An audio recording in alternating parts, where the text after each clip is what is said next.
Hi hello नमस्कार मंडळी. तर आज आपण पुन्हा एकदा लहान मुलांसाठी खास रेसिपी बनवणार आहोत. तर आज आपण ज्वारीच्या पिठापासून डोसे बनवणार आहोत.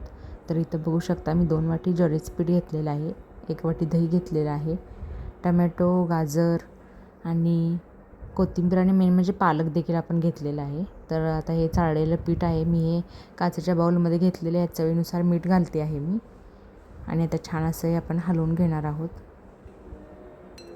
आणि आता आपण थोडं थोडं पाणी ॲड करून ह्याचं एक बॅटर करणार आहोत. त्याच्या आधी आपण दही घालणार आहोत त्याच्यामध्ये. तर हे 1 वाटी दही घातलेलं आहे.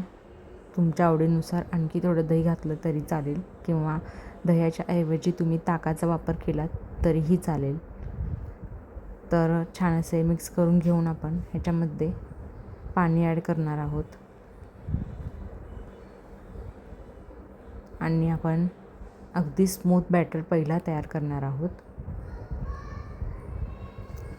तर बघू शकता स्मूथ बॅटर आपलं तयार होत आहे.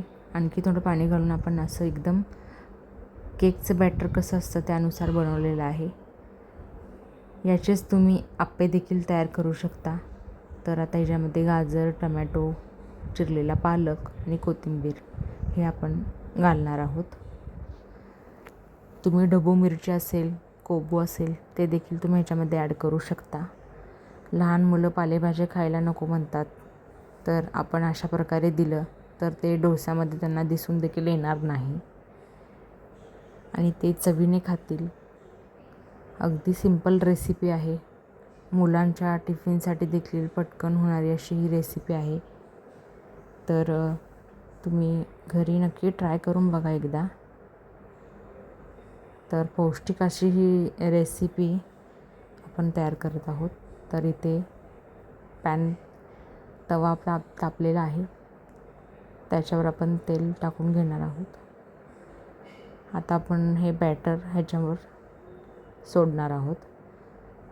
तर अगदी छोटे डोसे केले तरी चालतील किंवा मोठे केले तरी चालतील. बघू शकता तुम्ही जाळी कशी येत आहे याला डोस्याला. आता ह्याच्यावर झाकण ठेवून आपण एक 5 ते 6 मिनटं छान वाफवून घेऊन बघा तुम्ही. आपण परतून घेतल्यावर डोसा अगदी कुरकुरीत आणि कडक झालेला आहे. आता मी काही डोसे मोठे देखील करत आहे, कारण लहानांनी खाल्लं तरी चालतं आहे, मोठ्यांनी खाल्लं तरी चालेल. दोघांसाठी पण आहे ते.